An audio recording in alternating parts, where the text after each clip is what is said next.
أعوذ بالله من الشيطان الرجيم بسم الله الرحمن الرحيم قال الله تعالى في القرآن الكريم والفرقان الحميد وقالوا الحمد لله الذي هدانا لهذا وما كنا لنهتدي لولا أن هدانا الله لقد جاءت رسل ربنا بالحق وقال الله تعالى في القرآن الكريم والفرقان الحميد لقد كان لكم في رسول الله أسوة حسنة لمن كان يرجو الله واليوم الآخر وذكر الله كثيرا قال محمد رسول الله صلى الله عليه وسلم لا تقوم الساعة حتى لا يقال في الأرض الله الله اللهم سبحانك لا علم لنا إلا ما علمتنا إنك أنت العليم الحكيم مولا یا صلی وسلم دائما ابدا علی حبیبک من زانت به القصور سرمایہ داران سودائے آخرت گوئن سرمایہ داران آخرت سرمایہ داران سودائے آخرت گوئن تا سرمایہ ایمان ما یدت جان قابل صد احترام صدر تنظیم الاخوان فیصل آباد یونین محترم حضرت خورشید صاحب، قابل صد احترام صاحب مجازین سلسلہ عالیہ، میرے محترم معزز مہمانان گرامی، خواتین و حضرات، السلام علیکم ورحمۃ اللہ۔ الحمدللہ اللہ پاک کا شکر گزار ہوں، اللہ جل شانہ نے یہاں آج اس موقع پر آج 23 مارچ کے حوالے سے اور آج کا پاکستان اور بعثت رحمت عالم صلی اللہ علیہ وسلم کے حوالے سے بات کرنے کا موقع عطا فرمایا۔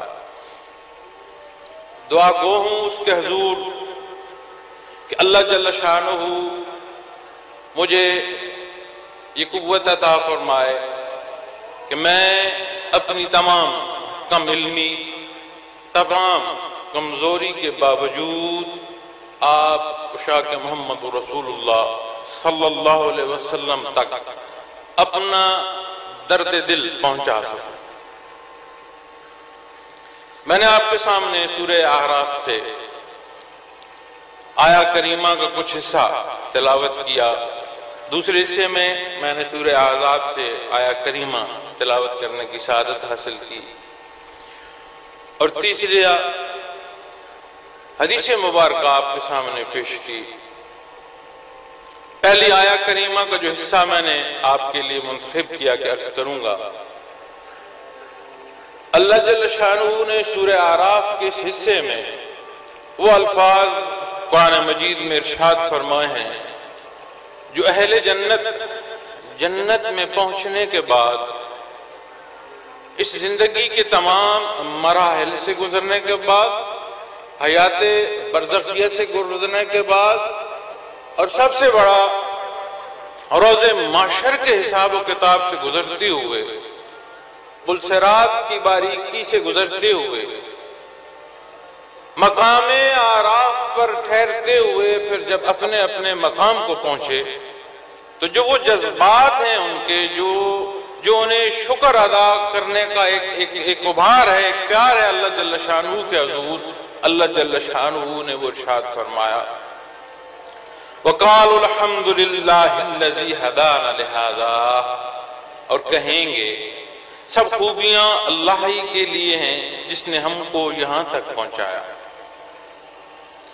میں اگر آیات کریمہ کی تفسیر میں جاؤں تو شاید اتنا وقت ہمارے پاس نہ ہو، اختصار کے ساتھ آیات کریمہ اور حدیث مبارکہ اور جو شعر عرض کیا ہے اس کا ترجمہ عرض کر کے پھر موضوع پر عرضاں ہوں گا۔ وَمَا كُنَّا لِنَهْتَدِيَ لَوْلَا أَنْ هَدَانَا اللَّهُ، اور اگر اللہ ہماری رہنمائی نہ فرماتے تو ہرگز ہماری رسائی نہ ہوتی۔ لقد جاءت رسل ربنا بالحق، بے شک ہمارے پروردگار کے پیغمبر حق کے ساتھ تشریف لائے۔ دوسرا حصہ جو تلاوت کیا ہے اس میں اللہ رب العالمین نے امت مسلمہ کو مخاطب فرماتا کہ لقد کان لکم فی رسول اللہ اسوۃ حسنہ،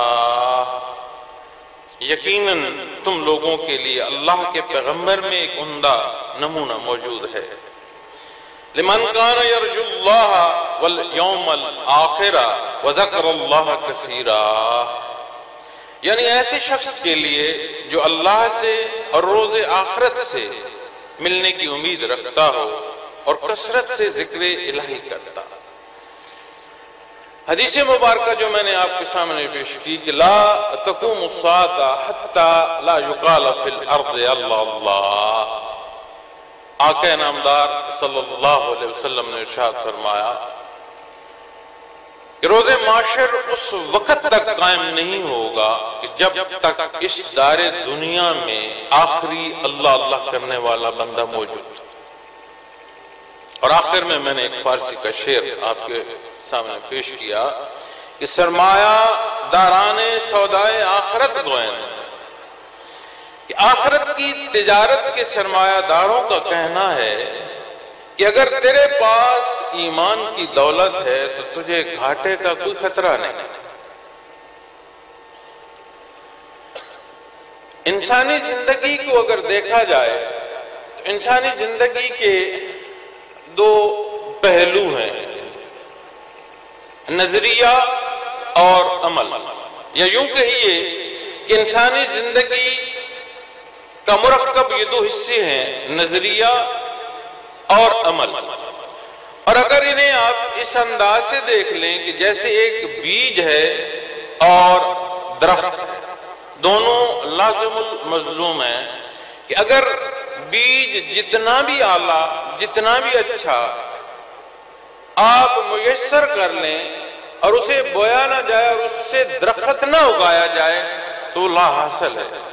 اسی طرح جیسا بیج ہوگا، جس طرح بوائی ہوگی، اس پر اگنے والا جو درخت ہے اسی طرح کے نتائج کا حامل ہوگا جس طرح کا آپ نے بیج ڈالا۔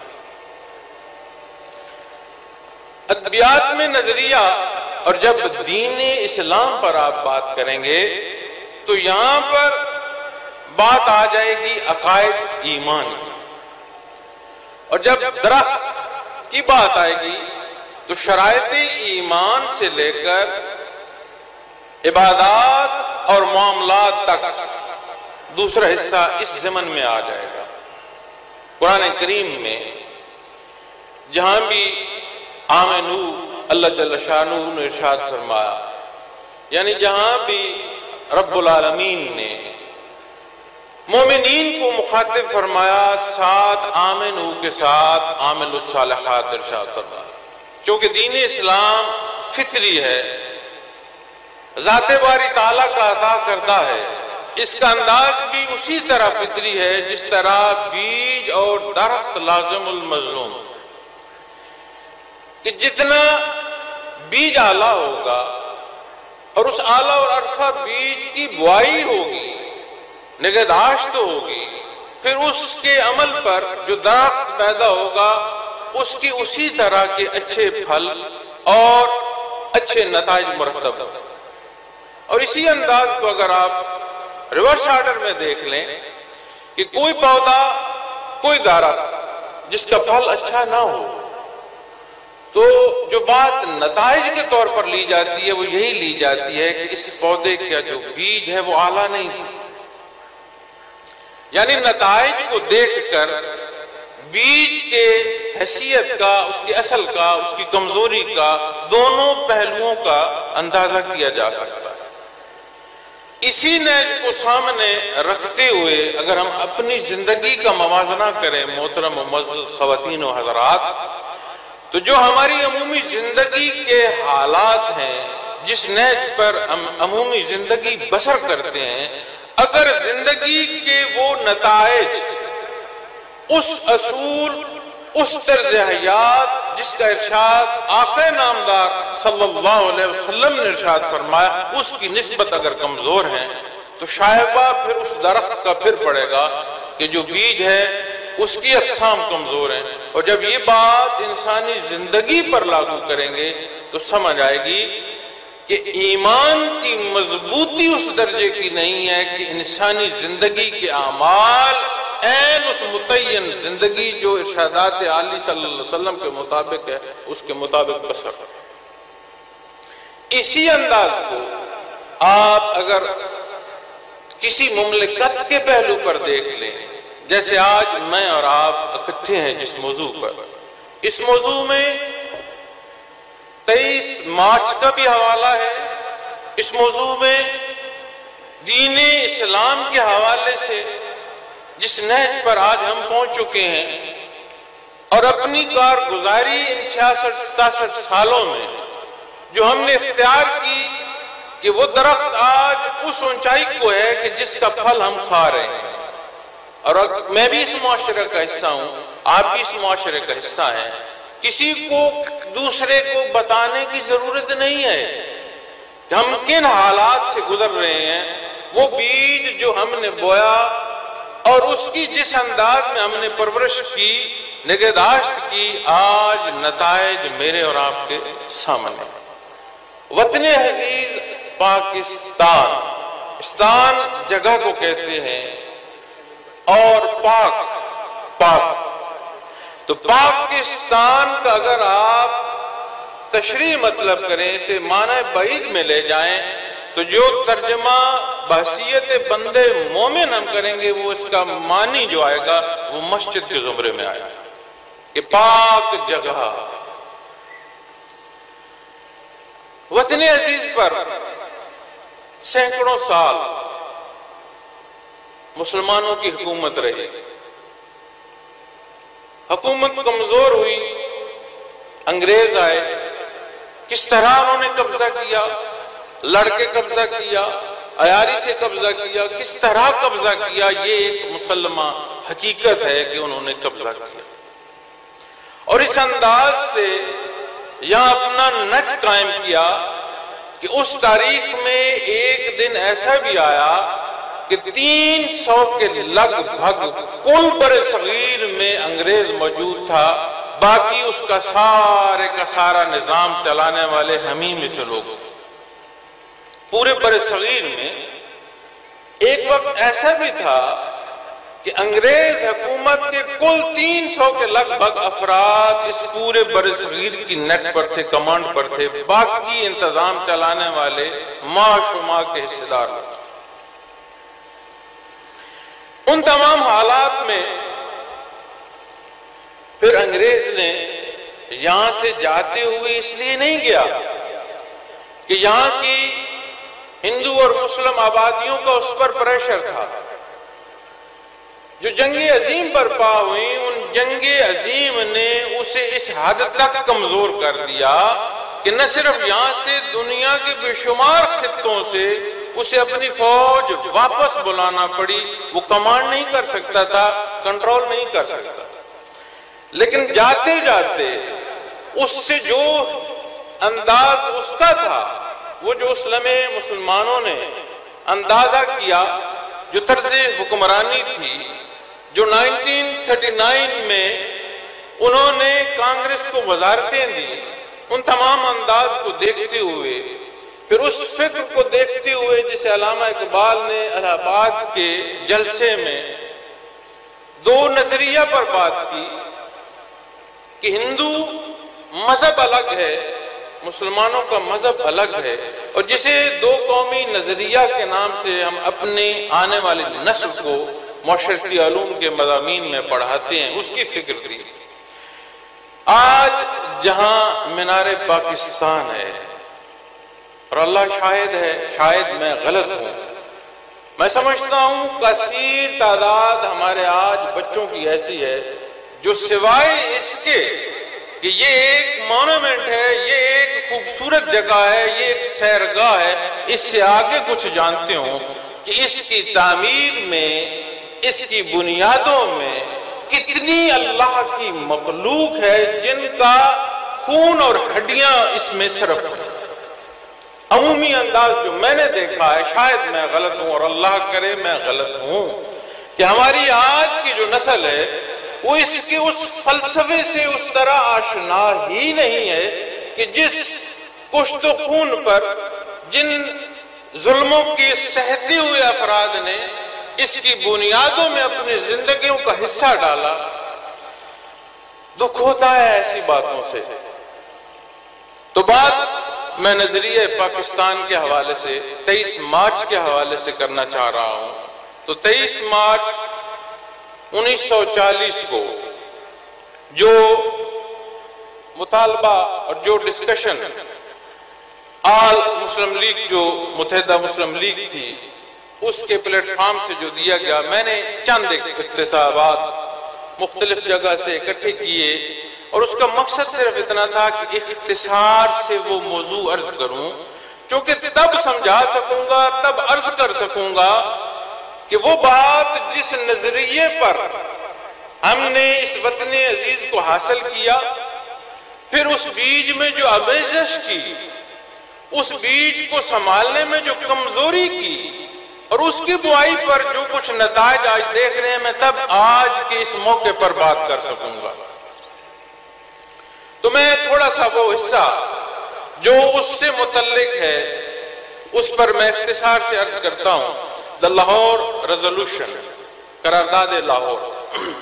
The Muslim League held its annual session at Lahore on 22nd to 24th March 1940.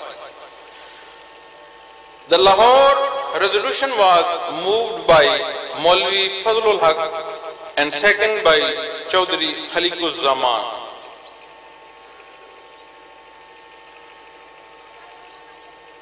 That finally approved on March 24, 1940. Jinnah rightly expressed his viewable remarks about the politics, circumstances of India, the Muslim stand. He said, اب آگے جو الفاظ ہیں یہ محترم قائد اعظم محمد علی جناح رحمۃ اللہ علیہ کے ہیں۔ وہ فرماتے ہیں کہ Indian problem is not communal but international. No constitution can work without recognizing this reality. Muslims of India will not accept a constitution that establishes a government of Hindu majority on them. If Hindus and Muslims are placed under one democratic system, this would mean Hindu Raj. آگے یہ تحریر لمبی ہے، وقت کم ہے، اس لیے میں آدھی یہ اگلے جو پوائنٹس ہیں، چونکہ عمومی طور پر شاید ہم اس زبان سے اس طرح آشنا نہیں ہیں جس طرح ہمارے ملک کے بام و در میں یہ زبان بولی جاتی ہے، چونکہ انگلش یہ ریالٹی ہے کہ انگلش وہ زبان ہے جو دنیا میں جگہ جگہ بولی جاتی ہے اور کامنلی ایک دوسرے تک اگر بات کرنی ہو تو یہ آسان ہے کہ آپ انگلش میں بات کریں۔ لیکن دکھ اس بات کا ہے کہ ہمارے قومی دنوں پر بھی جو تقاریب سجائی جاتی ہیں ان میں بھی جو زبان انتخاب کی جاتی ہے وہ بھی انگلش ہے، چاہے سامعین میں یہ نہیں دیکھا جاتا کہ کتنے لوگ ایسے ہیں جو اس بات کو سمجھ تو سکے۔ تو میں نے اس کا اگلا حصہ جو متن ہے وہ آپ کے سامنے قرارداد کا متن عرض کرتا ہوں کہ انہوں نے فیصلہ کیا کہ وفاقی نظام جو کہ انڈین ایکٹ 1935 کے تحت ہو وہ مسلمانوں کو نامنظور ہے۔ کوئی نیا تبدیل کردہ آئین منصوبہ قابل قبول نہیں جب تک اس کی منصوبہ بندی مسلمانوں کی رضامندی منظوری سے نہ ہو۔ ملحقہ علاقے شمال مغرب اور مشرق جہاں مسلمان اکثریت میں ہیں علیحدہ آزاد مسلمان مملکت بنائی جائیں جہاں کا آئین خود مختار اور آزاد ہو۔ مسلم اقلیت کے حقوق کی حفاظت کو اہمیت دی جائے گی۔ یہ وہ نکات ہیں جو اس قرارداد کا متن ہے۔ پھر اس کے ساتھ تھوڑا سا حصہ وہ بھی ہے کہ جسے انہی نکات سے اٹھا کر دیکھیں نا بات کی جاتی ہے۔ میں نے بھی عموماً میڈیا پر یہ دیکھا ہے، سنا ہے کہ جب وطن عزیز معرض وجود میں آیا، یہ آج جو بحث و تمیز آپ لوگ کر رہے ہیں تب کیوں نہیں ہوئی، لیکن اس سے اخذ کردہ جو نکات 1949 میں آئین کا حصہ بنے، حاضرین محفل ایک لمحے کو ان کو سن لیجئے۔ حکمیت صرف اللہ تعالیٰ کی ہے، لیکن اس نے مملکت پاکستان کے سپرد کی ہے اپنے بندوں کے توسط سے ان اصولوں حدود کے درمیان جو کہ اس نے بیان فرمائے، جو کہ ایک تقدیس متبرک ذمہ داری ہے،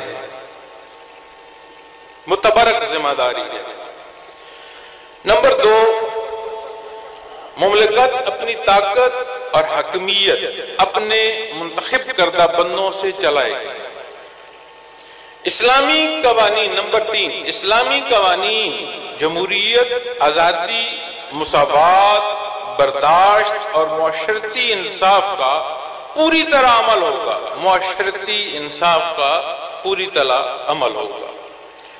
مسلمان اپنی طرز زندگی قرآن اور سنت کے مطابق ذاتی اور اکٹھے طے کریں گے۔ اقلیتوں کو اپنا مذہب اور تہذیب اختیار کرنے کی آزادی ہوگی۔ پاکستان میں ایک فیڈریشن ہوگی، بنیادی حقوق کی ضمانت ہوگی، اور آخری پوائنٹ 8واں جو اس میں آئین کا حصہ بنایا گیا تھا، قرارداد مقاصد کے متن کو سامنے رکھتے ہوئے عدلیہ آزاد ہوگی۔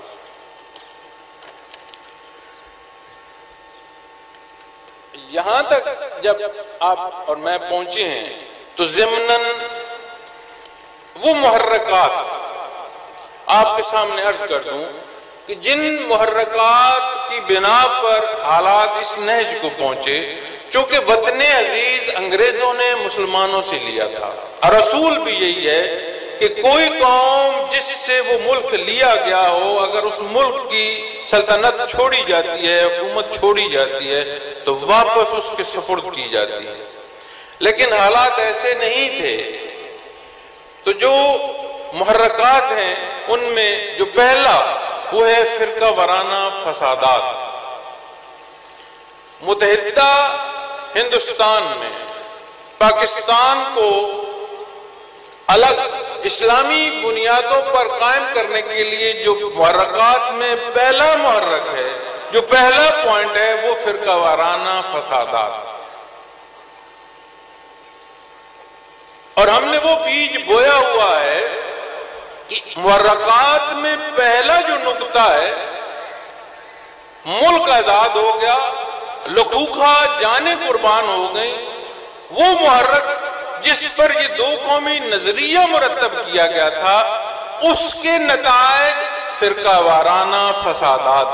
میں اور آپ، میں نے عرض کیا، معاشرے کا حصہ ہیں، اپنے گرد و پیش حالات کو، میری باتوں کو بھی سنتے آئیے، اور گرد و پیش حالات جس سے میں اور آپ کلی طور پر واقف ہیں، انہیں بھی اپنی آنکھوں کے ساتھ چلاتے آئیے۔ معاشرتی حالات یعنی معاشرے میں جو مقام و مرتبے کی تقسیم تھی، چونکہ ہندو مذہب میں انسانوں میں بے شمار درجے ترتیب دیے گئے ہیں، اور یہ ممکن بھی نہیں ہے کہ جو ہندو اعلیٰ درجے کا ہے، اس سے ادنا درجے کا ہندو ہاتھ یا اس کا کپڑا یا اس کی جگہ مس کر سکے۔ معاشرتی حالات اور معاشرتی حالات میں وہ حیثیتوں کی تقسیم، دوسرا محرک پاکستان بنانے کا، معاشرتی تقسیم، اور آج 60 سالوں بعد اس نقطے کو بھی اپنے سامنے رکھیے گا کہ معاشرتی تقسیم، جیسے آج ہم تو باہر نکلتے ہیں اور ہر سطح کے لوگ ایک جگہ پر ہی بیٹھے ہیں، اس کو دیکھتے آئیے۔ پھر مسلم زبان و ثقافت، یعنی وہ زبان، وہ ثقافت جو ہمیں قرب عطا کرتا ہے دین محمد رسول اللہ صلی اللہ علیہ وسلم، اور آج اس وطن عزیز میں نے اپنی آنکھوں سے پروگرام دیکھے ہیں، لائیو پروگرام دیکھے ہیں، اپنے کانوں سے سنے ہیں کہ اس انداز فکر کو جو دین کے مطابق ہے، اس لباس کو چاہے خواتین کے حوالے سے بات آ رہی ہے، چاہے مرد حضرات کے حوالے سے بات آ رہی ہے، تنزن نہیں تضحیقاً اس پر بات کی جاتی ہے۔ آپ اور میں روز سنتے ہیں، یہ تیسرا محرک ہے پاکستان کی تعمیر میں، پاکستان کی بنیاد میں یہ تیسرا محرک ہے کہ مسلم زبان اور ثقافت۔ آج اپنی ثقافت دیکھیں نا، کیا ثقافت کے نام پر آج ان 66 سالوں میں جو بیج ہم نے بویا ہے، اس کا درخت کہاں کھڑا ہے، اس کی چھاؤں میں ہم کتنا اس کی چھاؤں میں ہم گرمی سے محفوظ ہیں۔ پھر اس پر بات آ گئی دو قومی نظریہ کی، جو حضرت علامہ اقبال رحمۃ اللہ تعالی علیہ نے الہ آباد کے اپنے خطبہ میں بیان کی، دو قومی نظریہ۔ اور یہ جتنی باتیں ہیں یہ ساری نظریات کے حصے ہیں۔ پھر جو نظریہ، جس نظریے پر ہم نے وطن عزیز حاصل کیا، پچھلے دنوں میں پروگرام دیکھ رہا تھا اور بحث اسلامی اصولوں پر ہو رہی تھی، اکیلا تھا، کہیں سفر پر تھا، یقین مانے اتنا دکھ ہوا، اتنی شرمندگی ہوئی، آنکھوں سے آنسو گر پڑے کہ یا اللہ، ہم ان حالات کا تیرے حضور جواب نہ دے پائیں گے۔ وہ ملک جو دین کے نام پر بنا، وہ لوگ جن کے نام مسلمانوں کے ہیں، وہ گفتگو جو یہ لائیو آج ہمارے اسی ملک کے چینل پر ہو رہی ہے، یقین مانے میں وہ گفتگو سن کر اکیلا تھا، اس درد سے میں رو پڑا اور اللہ کے حضور گڑ گڑا کر میں نے معافی مانگی کہ یا اللہ، یہ بجائے آج ہم اس وقت میں ہمارے حصے میں یہ سوال بنتا ہے، کسی بزرگ صاحب حال کسی بزرگ کی مزار پر تشریف لے گئے تو انہوں نے عرض کی کہ حضرت دیکھیں آپ کے پاس کیا حالات ہو رہے ہیں، دین کے انداز فکر کو کس انداز سے اختیار کیا جا رہا ہے۔ تو وہ ہنسے، وہ مسکرائے۔ میں نام اس لیے نہیں لے رہا کہ ہمارے حوصلے بڑے چھوٹے چھوٹے ہیں۔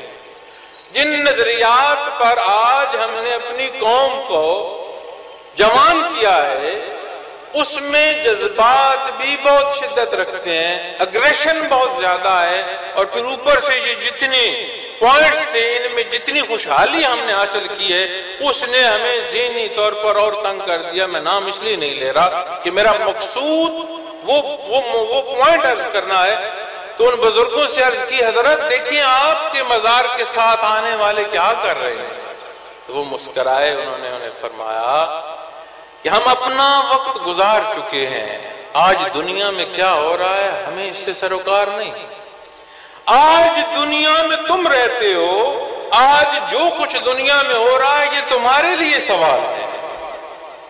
تو میں یہ سمجھتا ہوں کہ عمومی سوال میں اور آپ ہم سب آ جاتے ہیں، جو دعوے حق، جو کلمہ حق، جو محبت محمد رسول اللہ صلی اللہ علیہ وسلم کے دعوے دار ہیں، اور جس معاشرے میں رہتے ہیں اس میں ہمارے کردار کا بھی حصہ کہاں تک جا رہا ہے، چاہے جائے کہ معاشرے کی بات کی جائے۔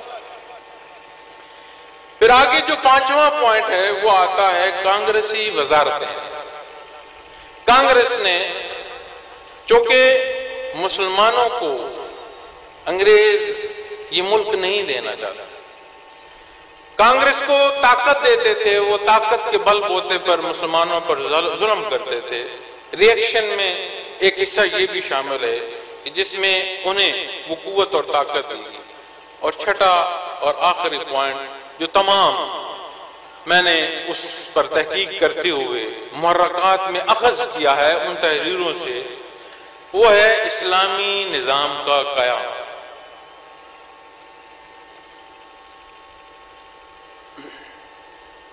یہ وہ ساری گزارشات ہیں جو 22 تا 24 مارچ 1940 کو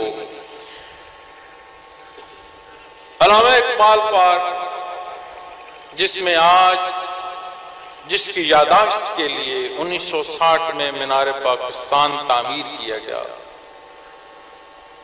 جو صرف اس لیے تعمیر نہیں کیا گیا کہ میرے اور آپ کے بچے وہاں سیر کو جائیں، اس لیے تعمیر کیا گیا کہ ہماری آنے والی نسل اپنے والدین سے یہ سوال کرے کہ بابا یہ کیا ہے اور اس کی تعمیر کا مقصد کیا ہے۔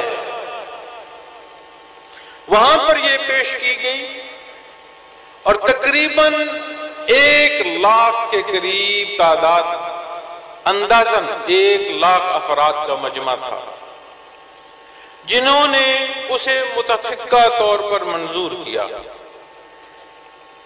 پھر بات آتی ہے ان چیزوں پر جسے آج میں اور آپ ڈسکس کر رہے ہیں۔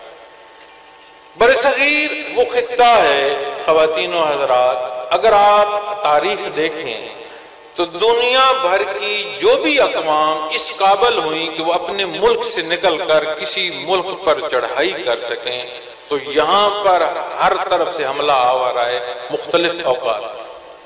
کیا وجہ تھی؟ یہ وہ خطہ زمین ہے جسے اللہ جل شانہ نے ہر طرح کے موسموں سے نوازا ہے، ہر طرح کے زمین کے زیر و بم سے نوازا ہے، اور اس خطہ زمین کے زیر زمین حصے میں ہر وہ شے ہے جو رب العالمین نے اس دنیا میں پیدا فرمائی ہے۔ اس خطہ زمین کا گرم پانیوں کے ساتھ بھی جوڑ ہے، اور برفستان کے ان حصوں میں جو دنیا کی ہائیسٹ پیک ہیں ان تک یہ اس کا جوڑ ہے۔ اور یہ جو جگہ اللہ جل شانہ نے بنائی ہے، اس میں دنیا کی زندگی بسر کرنے کے لیے، ضروریات زندگی کو اکٹھا کرنے کے لیے، ضروریات زندگی کو پیدا کرنے کے لیے بے پناہ وسائل ہیں۔ جب بھی یہاں کوئی ایسا حاکم آیا کہ جس نے ملک تعمیر کیا، تو اس نے یہاں پر اتنی ترقی کی کہ دنیا کی اقوام جو اس قابل ہوئی کہ کہیں سے اگر ہمیں کچھ حاصل ہو سکتا ہے حملہ آور ہو کر، چاہے چالاکی سے وہاں سے حاصل کریں، وہ اس خطہ زمین تک آئے۔ یہ تاریخ ہے دنیا کی، جتنی بھی یہاں فوج کشی کی گئی ان سب کا مقصد یہی تھا کہ یہاں سے جو مال و زر ہے وہ اکٹھا کیا جائے۔ پھر جس وقت تک وہ یہ قوت قائم تھی ان کے اندر، وہ یہ تسلط قائم رکھ سکتے تھے، تب تک ہر حملہ آور قوم نے یہاں تسلط قائم رکھا۔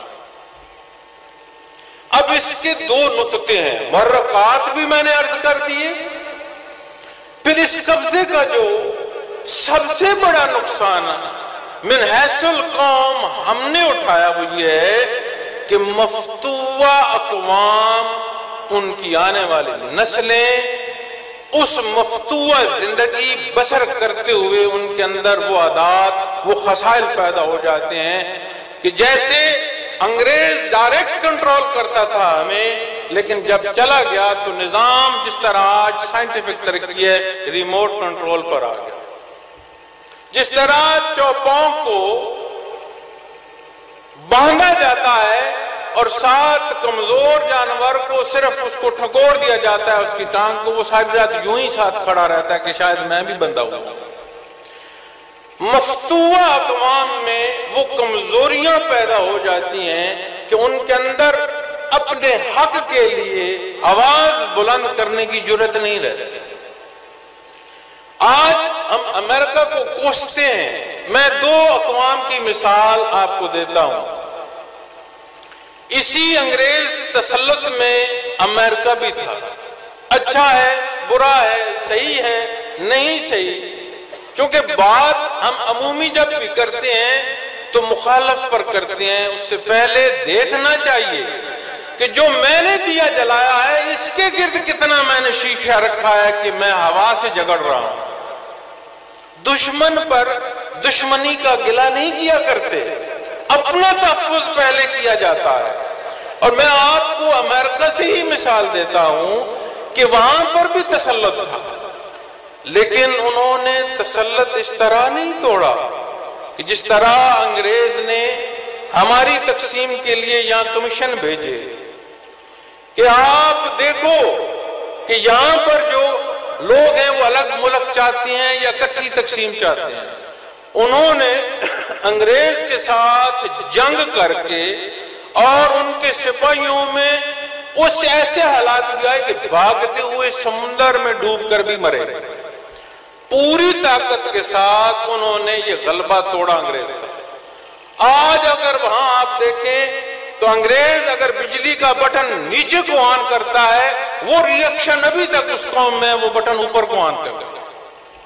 جوتی کا تسبہ انگریز اگر سیدھا باندھتا ہے، آپ ان کی جوتی کا تسبہ دیکھیں، وہ کراس باندھیں گے۔ ان کی سڑکیں، ان کے گاڑیوں کے چلانے کے انداز، ایک ایک انداز دیکھ لیں، انہوں نے دوسری طرف اختیار کیا، چونکہ انہوں نے آزادی اس لڑ کر اس قوت سے لی تھی کہ جو اس نظریے پر وہ لڑے تھے، اس نظریے کو انہوں نے اپنی پوری قوت سے اسے اپنے ملک پر نافذ کیا۔ یہ الگ بات ہے کہ ہمارا اور ان کا نظریہ کیا ہے، ہمارے اور ان کے حالات کیا ہیں، لیکن یہ مثال اس ادارے دنیا میں موجود ہے۔ دوسری مثال میں اسی نظریے کے حوالے سے آپ کو دیتا ہوں کہ دوسری جنگ عظیم میں اسی امریکہ نے جب جاپان پر، ہیروشیما پر اور اس کے دوسرے شہروں پر جب انہوں نے ایٹم بم پھینکا، جاپان قوم ملک بڑا چھوٹا سا، لیکن جب ان کے آپ جنگی حالات دیکھیں تو وہ جنگ بڑی ٹھیک جس طرح کہتے ہیں نا کہ لڑنا جانتے ہیں، اس طرح وہ جنگ لڑے تھے۔ انہیں ہرانے کا ان کے پاس ایسا انداز نہیں تھا کہ یہ لڑ کے ہرا سکتے تھے۔ انہوں نے ایٹم بم پھینکے اور عجیب حالات ہے تاریخ کی۔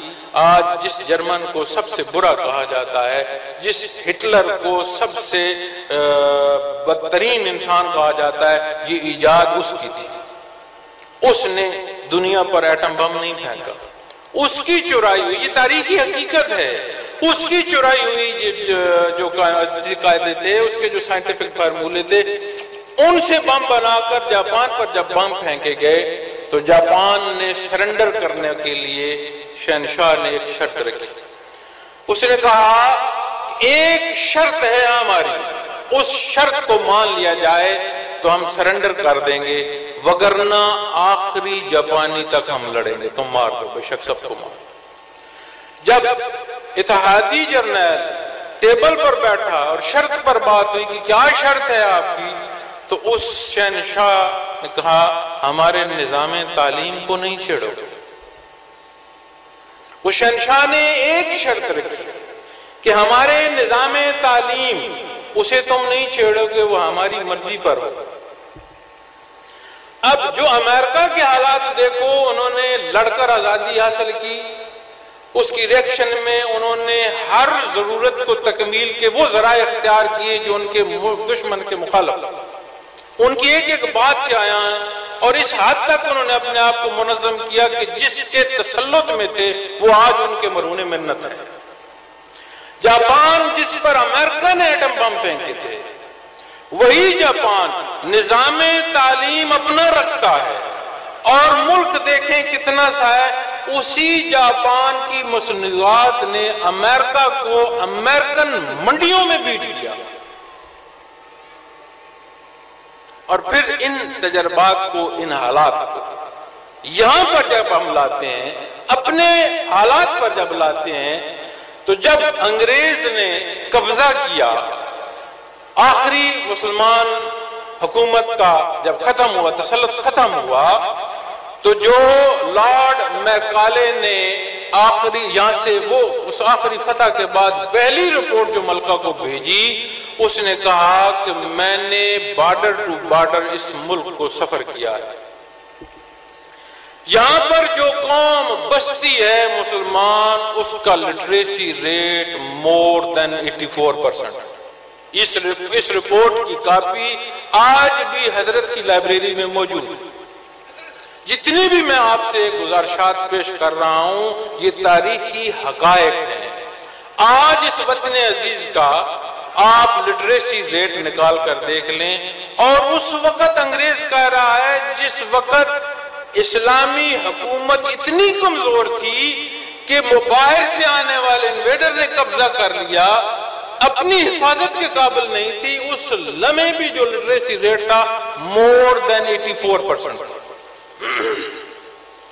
اس پر پھر بحث ہوئی کہ ایسا نظام تعلیم لایا جائے جو مسلمانوں کو ان کی اپنی اصلیت سے بھی ہٹائے، جو مسلمانوں کو ان کی قدروں سے بھی ہٹائے، جو ان کی نسلوں میں ہماری اہمیت دے، جو ان کی نسلوں کی رہنمائی کے لیے یہ ہمارے لوگوں کو سمبولائز کریں.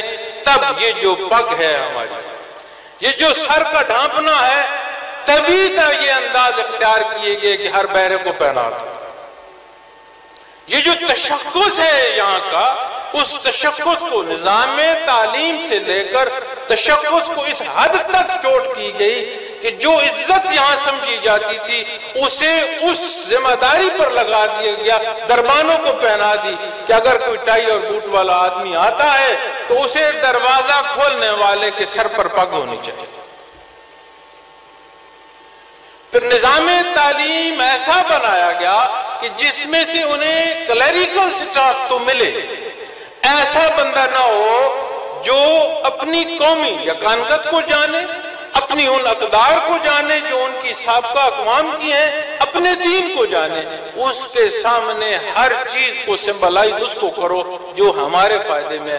تب یہ نظام تعلیم مرتب کیا گیا. اب جب یہ نظام تعلیم مرتب کیا گیا کہ ایک لمحے میں وہ جو کچھ ان لوگوں کے علوم تھے ان سے ہٹ کر تعلیم مقرر کر دی گئی، اور اس حاصل کردہ تعلیم پر ملازمتیں اور اس حاصل کردہ تعلیم پر دنیاوی موقعوں کا سبب پیدا کر دیے.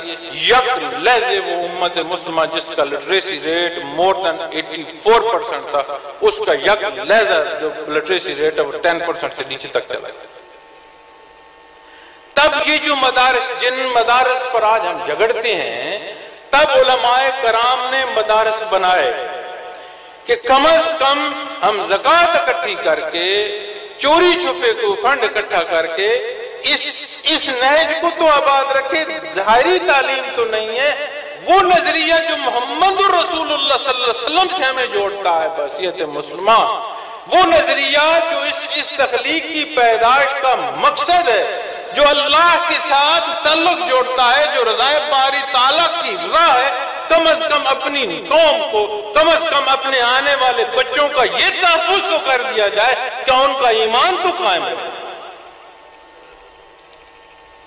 اب جب اس نہج پر بات آئی، پھر انگریز اور کمزور ہوا چلتے چلتے. یہ بات صرف 1947 کی نہیں ہے، یہاں پر بھی جنگ آزادی لڑنے والوں کے بڑے کارنامے ہیں. آپ تاریخ کھولیں، انسانی وجود کا خون گرم ہو جاتا ہے ان کی باتیں سن کر، جنہیں ہمارے ہی میں سے میر جعفر اور میر صادقوں نے انگریز کے سامنے بیچا اور انہوں نے ڈاکو کر کے انہیں قتل کیا اور پھانسیاں لگائیں.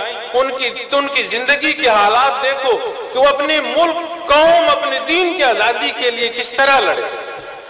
اگر آپ 1857 کی جنگ آزادی کو دیکھ لیں کہ کتنے لوگ تہتے ہوئے، کتنے لوگوں کو سینوں پر بندوق کی گولی ٹھنڈی ہوئی، آپ حیران ہو جائیں.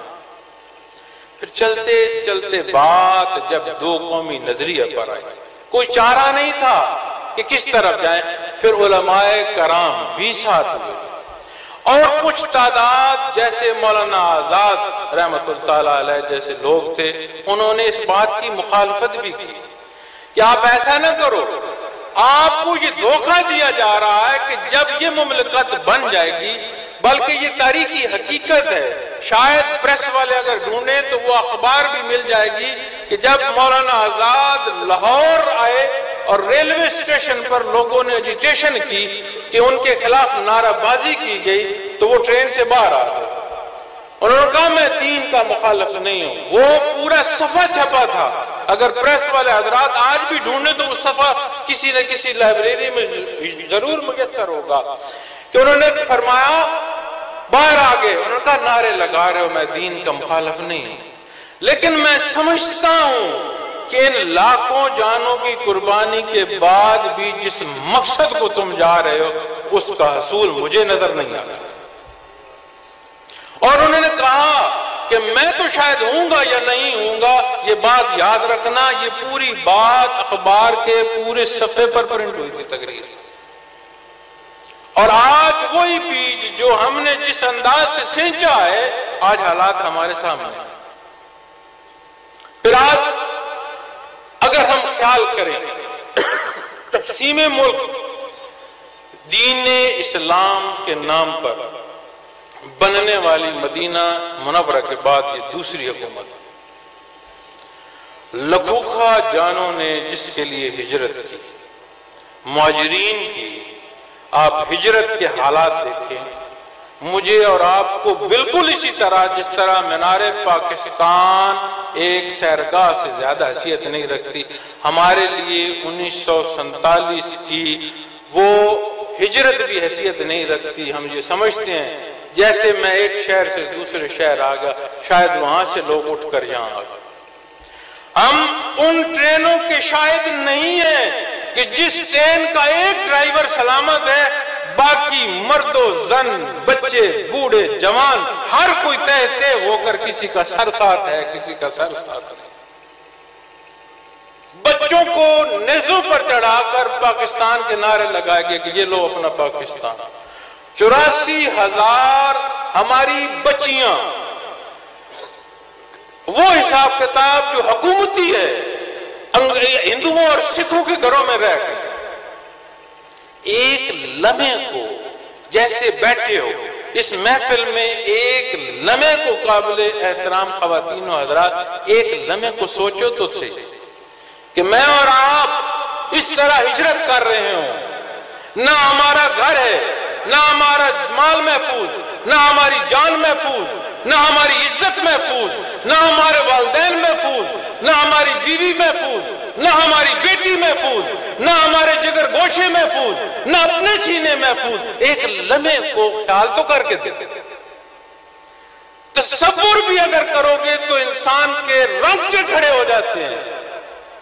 یہ جو روز خبریں چلتی ہیں ہماری ٹیلی ویژن پر، کیا ہماری بچیوں نے اس لیے قربانی دی تھی کہ یہ وطن عزیز بنایا جائے کہ آج جو ظلم ہوتا ہے اس کا ظلم تو ایک، اس ظلم کی تشہیر پورے ملک میں ہم کر رہے ہوتے ہیں؟ کیا پاکستان اس لیے یہ جو نظریات، یہ جو مطالبے کے محرکات، کیا یہ ہمیں گواہی دیتے ہیں کہ جس حالت میں میں اور آپ ہیں، مجھے اندازہ نہیں ہے کہ میں یہاں آیا ہوں تو سلامت گھر بھی جاؤں گا کہ نہیں جاؤں گا؟ آپ کو اندازہ نہیں ہے کہ آج اس محفل میں آئے ہیں تو کتنی جگہ پر آپ کو چیک کرنا پڑے گا؟ کیا اندازہ ہے کہ کسی گاڑی میں بیٹھیں گے تو ساتھ بیٹھنے والا جیب نہ کاٹ دے؟ کیا اندازہ ہے کہ کسی چوکی پر اگر ہمیں وہ حکومت کے اہلکار جو ہماری مدد کے لیے ہیں، وہ تنخواہ جو ٹیکس عوام دیتی ہے، کہ انہیں دیکھ کر آپ کو خوف محسوس نہ ہو؟ مجھے اللہ نے حیثیت بھی دی ہے، اللہ نے قوت بھی دی ہے، لیکن یقین مانے جس ناکے پر جاتا ہوں پھر سوچتا ہوں کہ یہ اب مجھ سے سوال کیا کریں؟ کیا وطن عزیز اس لیے بنایا تھا؟ اسلام آباد میں سے گزر رہا تھا تو مجھے ایک ناکے پر روکا گیا، پوچھا تیرے پاس اسلحہ تو نہیں ہے؟ تو میں نے اسے مسکرا کر کہا ہے۔ اس نے جب میری طرف دیکھا تو میں نے ایسی اپنی ریش پکڑی، میں نے کہا یہ تمہیں نظر نہیں آ رہا جس وجہ سے تم نے روکا؟ کیا وطن عزیز اس لیے بنایا تھا؟ کیا وطن عزیز اس لیے بنایا تھا کہ ہم عام آدمی کے لیے قانون اور ہو، اور جو وہ لوگ جن کے ہمارے بچے تو بھوک سے مرے اور جو حسب اقتدار ہیں ان کے موڑ مر جائے تو بھی اس کے لیے ذمہ دار سسپینڈ ہو جائے؟ کیا وطن عزیز اس لیے بنایا تھا کہ امیر کا مقام اور ہو، غریب کا مقام اور ہو، امیر کی عزت اور ہو، غریب کی عزت اور؟ کیا وطن عزیز اس لیے بنایا تھا؟ جب ان سارے سوالوں پر پہنچو گے تو پھر میں عرضاں کروں گا وہ آیات، وہ حدیث جو میں نے آپ کے سامنے پیش کی ہیں، یہ وہ حصہ تھا میری گزارشات کا جو میں آپ کو یہاں تک لانا چاہتا تھا۔ اور مجھے امید ہے کہ میں نے اپنی کمزوری کا علمی کے باوجود، چونکہ الفاظ شاید میرے پاس نہیں ہیں لیکن میرا اندر کھولتا ہے، میرے جذبات ہیں، میں اسی لیے اللہ کے حضور دعا کی، یا اللہ الفاظ بھی عطا فرما. میں کمزور علم ہوں، میرے پاس علم نہیں ہے، لیکن میں یہ چاہتا ہوں کہ یہ جذبات یا رب العالمین میری ان مسلمان بہن بھائیوں تک جائے. تو مجھے امید ہے کہ اس نظریے سے لے کر آج یہاں اس پاکستان تک میں اور آج بات میں پہنچ چکے ہوں گے. پھر آپ یہاں آ جاؤ، پھر بات اس نظریے پر لے جاؤ جو میں نے پہلے بات کی کہ نظریہ اور عمل انسانی زندگی کے دو پہلو ہیں. نظریہ عقیدے کے حصے میں آتا ہے، عمل عقائد کے عبادات کے حصے میں آتا ہے. میں نے آپ کے سامنے جو سورہ اعراف سے بہت خوبصورت، جو کہ کلام باری تعالیٰ ہے، ایک ایک لفظ خوبصورت ہے، ایک ایک حصہ خوبصورت ہے، کلام ذاتی ہے، کلام ذات باری تعالیٰ ہے. اور ایک ایک لفظ کو اگر پکڑ لیا جائے، ایک ایک لفظ سے رہنمائی حاصل کی جائے، تو میں سمجھتا ہوں نہ صرف دنیا کی دین کی تو ہے، میں یہ سمجھتا ہوں دنیا کی کامیابی بھی اس کا انحصار صرف اس میں سے باہر نہیں. وَقَالُوا الْحَمْدُ لِلَّهِ الَّذِي هَدَانَا، اور کہیں گے سب خوبیاں اللہ کے لیے جس نے ہمیں یہاں تک پہنچایا. اب جو نظریہ ہمارا تعلیم کے نظام سے توڑا گیا، جو ہمیں فرقہ وارانہ نسلی فسادات میں بویا گیا، اس کا جو سب سے بڑا نقصان ہمارے اندر ہے. میں اور آج ہمارا معاشرہ ایک دوسرے کو زیر کرنے کے ضد میں ہے. اس سے نہیں آتا کہ مجھے اللہ اور اس کا رسول کیا فرماتا ہے. آپ اس تخلیق کے مقصد کی طرف جاؤ، چونکہ اللہ جل شانہ سے شناسائی عطا فرمائی ہے محمد الرسول اللہ صلی اللہ علیہ وسلم، اور ارشاد باری تعالیٰ کہ لَقَدْ كَانَ لَكُمْ فِي رَسُولِ اللَّهِ أُسْوَةٌ حَسَنَةٌ. بحیثیت بندے مومن ارشاد باری تعالیٰ ہے، رہنمائی کے لیے ذات ہے محمد الرسول اللہ صلی اللہ علیہ وسلم. ہم عاشقان کہلاتے ہیں، ہم آپ کی ذات کے ساتھ عشق کا دعویٰ کرتے ہیں. اور اس عشق کے بیچ کو تو دیکھو کہ جو اس عشق کے بیچ سے ہم عملی زندگی میں اعمال اختیار کرتے ہیں، کیا وہ بیچ صحیح اور قیمتی اور صاف ہے؟ کیا وہ ہمارے اعمال جو عملی زندگی میں اور آپ اختیار کرتے ہیں، اس بات کی تصدیق کرتے ہیں کہ ہمارا وہ جو محبت محمد رسول اللہ صلی اللہ علیہ وسلم کا بیج ہے وہ کتنا خالص ہے؟ اور یاد رکھیے، مسلمان معاشرے جب حلال و حرام کی تمیز چھوڑ دیتے ہیں تو یہ سزا ہے کہ وہ بٹ جاتے ہیں، حصے اور قومیں اور تقسیم ہو جاتے ہیں، اور اس حدوں کو جاتے ہیں کہ ایک دوسرے کے گلے کاٹتے ہیں. انسان اشرف المخلوقات ہے. اللہ جل شانہ نے اس دار فانی میں جو بھی مخلوق پیدا کی ہے، اس کی زندگی کو اگر انداز کرتے ہو، کسی نہ کسی پہلو پر آ کر وہ اسی تخلیق کی خدمت پر مامور ہے. اس فضیلت پر، اللہ کی نیابت پر وہ خصوصیت ہے اس کے اندر کہ اس کے اعمال اس کارگاہ حیات پر اثر انداز ہوتے ہیں. اچھے اعمال صالح اختیار کرے تو نہ صرف حالات بلکہ یہ جو معاشرہ کے یہ جو نیچرل بیوٹی ہے، جسے آپ یہ درختوں کی، جنگلوں کی، زمین کی، دریاؤں کی، سمندروں کی خوشی اور تری کی جو حالات ہیں، نہ صرف حالات حاضرہ بلکہ ان تمام تخلیق میں بہتری پیدا ہوتی چلی جاتی ہے. اور جب اس کے کردار میں انحطاط آتی ہے، خرابی خرافات آتی ہیں، تو نہ صرف یہ اپنی اقوام کو ذلیل کرتی ہے بلکہ پوری تخلیق پر اثر انداز ہوتا چلا جاتا ہے. آج اگر میں اور آپ اپنے حالات دیکھیں تو وَمَا خَلَقْتُ الْجِنَّ وَالْإِنسَ إِلَّا لِيَعْبُدُونِ.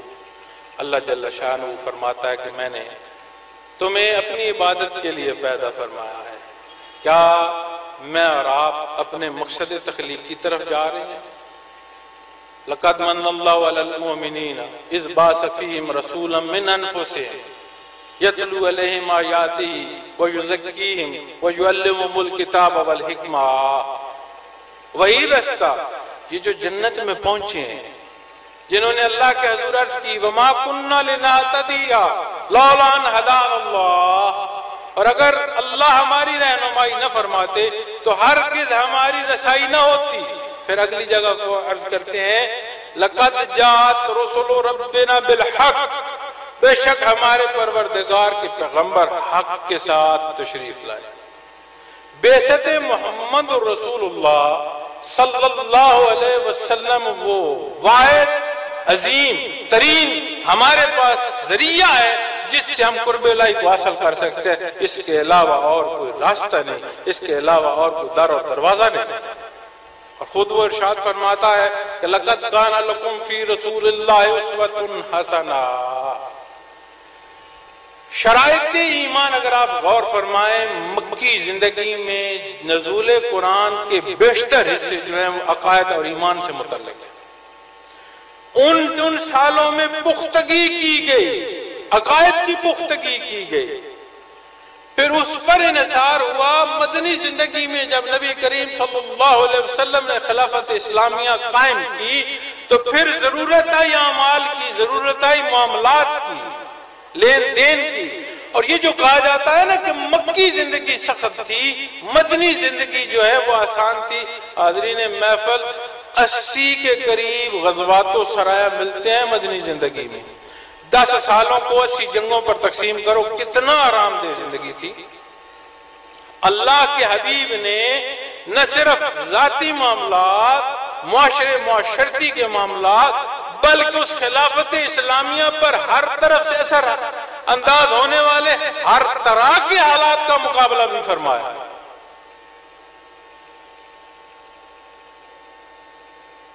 اور جب آج بات آتی ہے تو کتنے آرام سے ہم کہہ دیتے ہیں کہ کچھ بات دین کی جو ہے وہ ضروری نہیں ہے کہ کوئی مولوی اس کو بات کرے.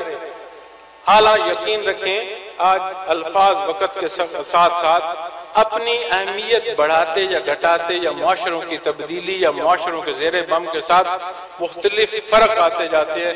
حالانکہ لفظ مولوی ایک حیثیت تھی، ایک سند تھی جو ایک خاص لیول تک دینی علم حاصل کرتا، اسے یہ نام ملتا. آج دین کی تضحیق کرنی ہو تو یہ لفظ بولا جاتا ہے.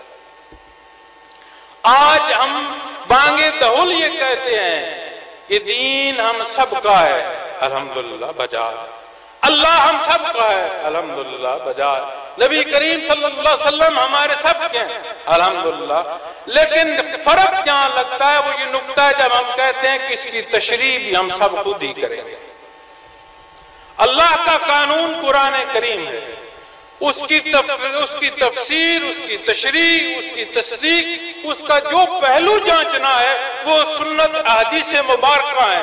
اس کے اعمال دیکھنے ہیں تو اللہ کے حبیب نے اختیار فرمائے، اپنے اصحاب کو اختیار کرنے کے حکم عطا فرمائے، ایک ایک عمل کی تصحیح فرمائی.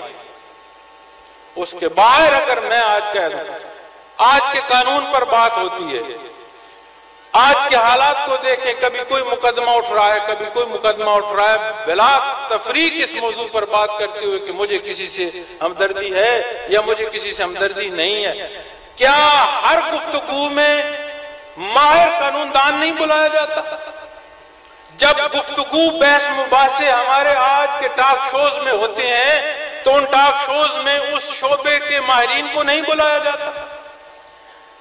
ایک قانون جس کو ترتیب ہم نے دیا، انسانوں نے دیا، ہر 5 سال بعد اس میں ایک نئی ترمیم ڈالی ہوتی ہے کہ اگلوں سے یہ غلطی ہوئی ہے، ہم نے اسے تصحیح کرنا ہے، اس طرح کر دو. آنے والے کہتے ہیں جس نے اضافہ کیا اس نے غلط کیا، اس کو واپس کر دو. چونکہ وہ ترتیب ہے ہی انسانی، اس میں اس طرح کے فرق آتے رہے.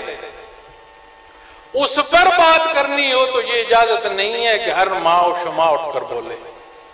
جب دین کی بات آئے تو پھر یہی بات رہ جاتی ہے کہ اللہ ہمارا ہے، نبی کریم صلی اللہ علیہ وسلم ہمارے ہیں، دین ہمارا ہے، اس کی تشریح بھی میں خود کروں گا. نہیں، اس کی تشریح صرف اور صرف وہ ہے جو محمد الرسول اللہ صلی اللہ علیہ وسلم نے کر دی، وہ ذات ہے کہ اگر وہ تشریح نکال دو تم ذات باری تعالیٰ تک پہنچا کر دکھا دو۔ آشنائی دی ہے ہمیں اللہ رب العالمین کی، مقصد تخلیق بتایا، اور دکھ ہوتا ہے اس بات کا کہ اللہ جل شانہ کا حبیب ہے، رحمت للعالمین ہے، اللہ نے آپ کی ذات وہ مجسم رحمت بنائی ہے جس کے صدقے کل کائنات پر رحمت فرمائی۔ اور آپ مکی زندگی دیکھیں، کفار کے وہ مظالم دیکھیں جو آپ کی ذات کے ساتھ ڈھائے گئے، وہ مظالم دیکھیں جو آپ کے رفقا کے ساتھ ڈھائے گئے۔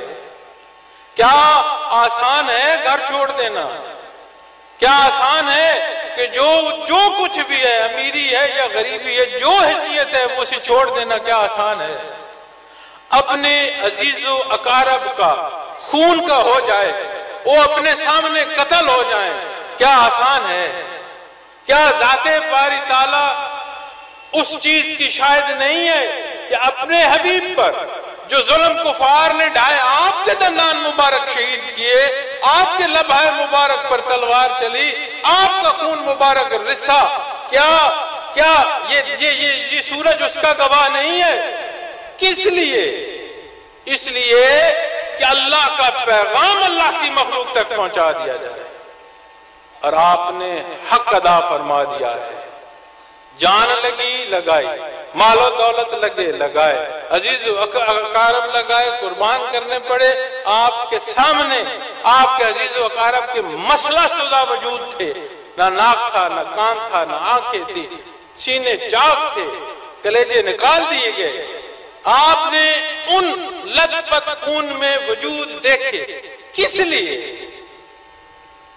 اپنے وہ صحابہ کرام، وہ محبت کرنے والے کہ جب فتح مکہ سے پہلے بیت رضوان کی بات آتی ہے تو بیت رضوان پر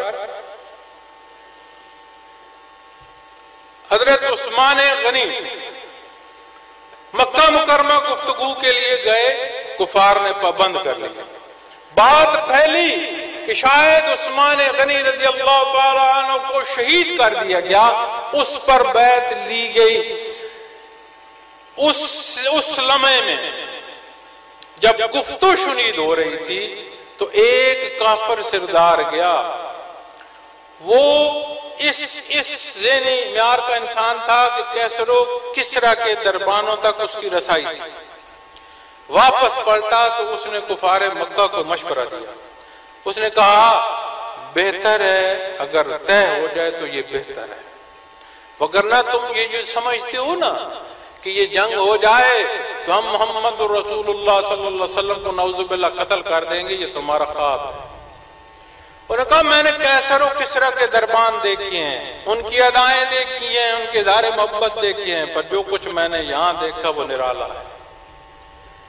نبی کے صحابہ کھڑے ہیں، آپ اگر کسی طرف لعاب مبارک بھی پھینکتے ہیں تو وہ زمین پر نہیں گرنے دیتے، ہاتھوں پر اٹھاتے ہیں، اور جس کے ہاتھ پر وہ لعاب مبارک گر جائے وہ اسے اپنے چہرے پر ملتا ہے، اپنے سینے پر ملتا ہے، اور اپنے آپ کو دنیا کا خوش قسمت ترین انسان سمجھتا ہے۔ جب تک یہ زندہ ہے تم آپ کی ذات تک نہیں پہنچ سکتے۔ وہ اظہار محبت کرنے والے کہ مکہ میں ہجرت مدینہ کے بعد حضرت خبیب کو سزائے موت سنائی جا رہی تھی، تو انہوں نے کفار نے کہا خبیب آج تو کہتے ہوگے کہ کاش میں نے محمد رسول اللہ صلی اللہ علیہ وسلم کی بات نہ مانی ہوتی، اگر نہ مانتا تو آج اس تخت دار پر نہ ہوتا۔ تو انہوں نے فرمایا میری ایک جان کیا، مجھے جتنی رب جانے دے میں آپ کی خاک پر نچھاور کروں۔ تو ان کے وہ حالات کہ یہ جو تخلیق، یہ جو مخلوق ہے رب العالمین کی، جب ان کی محبت عین اس انداز پر ہوئی کہ لَقَدْ كَانَ لَكُمْ فِي رَسُولِ اللَّهِ أُسْوَةٌ حَسَنَةٌ، انہوں نے مکہ کے کفار کو، اس پورے مجمع کو دیکھا، ایک سرے سے دیکھنا شروع کیا، دوسرے سرے تک آپ نے دیکھا کوئی ایسا فرد نہیں ہے جو میرا پیغام لے سکے۔ آپ نے ہوا کو مخاطب فرمایا کہ اے ہوا، میرے آقا نامدار محمد رسول اللہ صلی اللہ علیہ وسلم تک میرا سلام پہنچا۔ آپ مدینہ میں وضو فرما رہے تھے، آپ کے صحابی آپ کو پانی ہاتھ پر ڈال رہے تھے، آپ نے فرمایا وعلیکم السلام۔ عرض کی یا رسول اللہ سلام سنا نہیں؟ آپ نے جواب ارشاد فرمایا، بات کی سمجھ نہیں آئی، فرمایا ہوا خبیب کا سلام لائی ہے، ہوا خبیب کا سلام لائی ہے۔ کیا وجہ ہے؟ کیا بات تھی؟ وہ اتباع تھا۔ ایک صحابی رسول نے ایک چادر لی ہوئی تھی، اس کا رنگ نبی صلی اللہ علیہ وسلم نے فرمایا کہ یہ چادر اس رنگ کی کیوں لی ہے؟ کوئی جواب نہیں دیا، خاموش رہے۔ کچھ دنوں بعد حاضر ہوتے رہے، آپ نے دیکھا کہ ان کے پاس وہ چادر نہیں ہے، آپ نے فرمایا اہل خانہ کو دے دی؟ فرمایا نہیں یا رسول اللہ۔ کیا کیا؟ یا رسول اللہ آگ میں ڈال دی۔ آپ نے فرمایا اہل خانہ کو دینے؟ یا رسول اللہ جس چیز کو آپ نے ناپسند فرمایا اس کا وجود بھی نہیں رہنا چاہیے۔ حضرت ابوبکر صدیق اپنے بیٹے کے ساتھ میں گفتگو تھے، بیٹے نے عرض کی کہ بابا احد کے دن آپ کی گردن میرے تلوار کی زد میں آئی، لیکن شفقت پدری سامنے آ گئی، میں دوسری طرف لڑنا شروع ہو گیا۔ آپ نے فرمایا شکر کر خدا کا، تیری گردن میری تلوار کی زد میں نہ آئی، میں اڑا دیتا۔ عرض کی بابا آپ کو شفقت پدری ان کا جو محمد رسول اللہ صلی اللہ علیہ وسلم کے خلاف ہے اس سے کوئی رشتہ نہیں۔ آج جب ہم بات کرتے ہیں قرآن و حدیث کی تفسیر و تشریحات، ان لوگوں نے جنہوں نے ساری زندگی اسی حصے میں صرف کر دی، جب سے ہوش سنبھالا ہے دینی اور فقہی امور میں لگے ہوئے ہیں۔ فقہی ائمہ نے جو تحقیق کی، ایک ولی اللہ کے واقعات میں ملتا ہے کہ وہ فرماتے ہیں میں نے دربار رسالت پر حاضر ہوا مدینہ منورہ میں، تو میں نے دعا کی کہ اللہ مجھے بھی توفیق دے میں فقہی تحقیق کروں۔ تو رات خواب میں نبی کریم صلی اللہ علیہ وسلم کی زیارت ہوئی، آپ نے فرمایا وہ فقہی ائمہ نے اتنی تحقیق فرما دی، ابھی ضرورت نہیں ہے تمہیں۔ ایک ایک بات کو آسان کر دیا۔ اب جب ساری باتوں پر آ جائے، آپ اس بات پر بھی آ جائیں، ایمان کے اس حصے پر آ جائیں، میری آیت کریمہ جو دوسری پیش کی ہے اس کے دوسرے حصے پر بھی آ جائیں کہ لمن کان یرجو اللہ والیوم الآخر وذکر اللہ کثیرا، اس موضوع پر بھی آ جائے تو ایک اصولی بات جو معنی بعید میں سمجھ آتی ہے وہ یہ بھی ہے، چونکہ سامنے جو معنی ہے اللہ اور آخرت سے جن کو امید ہے وہ بیان ہے، لیکن اگر آپ معنی بعید میں جائیں تو سمجھ آتی ہے کہ کیا میں نے اور آپ نے اپنی زندگی کی کتاب اٹھا کے اس میں جو کچھ تحریر ہو رہا ہے روز معاشر ایسے اللہ کے حضور کھڑا نہیں ہونا، اللہ کرے وہ کتاب اس روز ہمارے سیدھے ہاتھ میں دی جائے، الٹے ہاتھ جس کی کتاب آئی اس کو عذاب الہی سے کوئی نہیں بچا سکے۔ لیکن اس موضوع پر جب آتے ہیں تو سمجھ آتی ہے کہ ایک نقطہ اور بھی ہے، انسانی مزاج ہے، فطرت ہے کہ اسے پروسیس کی، اسے جواب دہی کی اگر خوف نہ ہو تو وہ اپنی زندگی میں ذاتی مرضی کا دخل کر جاتا ہے، کمزوری کر جاتا ہے۔ اس لیے شرائط ایمان میں آخرت کا بھی ایمان ہے، حساب کتاب کی بھی بات آتی ہے۔ ہم دس بستہ کتنا روز عرض کر رہے ہوتے ہیں کہ الحمدللہ رب العالمین الرحمن الرحیم مالک یوم الدین۔ حضرت مدد اللہ علی واقعہ بیان فرما رہے تھے، کسی بزرگ کی بات فرما رہے تھے، فرماتے ہیں انہوں نے نصیحت کی کسی کو، انہوں نے کہا بیٹا صبح سے شام تک جو بولتے ہو جو کرتے ہو اسے لکھ لو، شام جب گھر بیٹھو تو وہ ورک سامنے رکھنا، اس ورک کو سامنے رکھ کے اپنا حساب کتاب خود کرنا، تمہیں سمجھ آ جائے گی کہ تیرے اعمال کس طرف تجھے لے جا رہے ہیں۔ چاہے کہ پوری بند کتاب تحریر آخرت میں ہمارے حصے میں آ جائے، اس میں کیا تبدیلی کر لیں گے، اس سے کیا حاصل ہوگا؟ جب میں اور آپ یہاں پہنچتے ہیں تو پھر سمجھ آتی ہے کہ جو اللہ جل شانہ نے بعثت محمد رسول اللہ صلی اللہ علیہ وسلم کا ارشاد فرمایا، احسان فرمایا، شرائط ایمان، عبادات، معاملات میں ہی حقوق و فرائض کی بات آ جاتی ہے، معاملات میں ہی اس ساری زندگی کے گرد گرد جو قوانین محو ہیں ان کی بات آ جاتی ہے۔ آج اس حوالے سے دو چیزیں میں عرض کرتا ہوں آپ کی اس محفل کے حوالے سے کہ جن گرداب، جن حالات خراب میں ہم پھنسے ہوئے ہیں، کم از کم دو کام ہمارے حکمران کر سکتے ہیں، اس میں سامنے کوئی ایسی بات نہیں کہ اس کا رد کر دیا جائے۔ کہا جاتا ہے کہ انسانی ضروری جو حقوق ہیں ادا کیے جائیں، ضروریات پوری کی جائیں، تعلیم ہے، صحت ہے، ساری باتیں کی جاتی ہیں، جواب آتا ہے پیسے نہیں ہیں، خزانہ خالی ہے۔ لیکن جو دو باتیں میں عرض کرنے جا رہا ہوں، اگر ان دو باتوں کو اختیار کر لیا جائے، یہ خزانے کو بھی بھرنے والی ہیں اور ملک میں امن و امان کے قابل بھی تبھی ہم بن سکتے ہیں جب ان دو اصولوں پر آ جائیں۔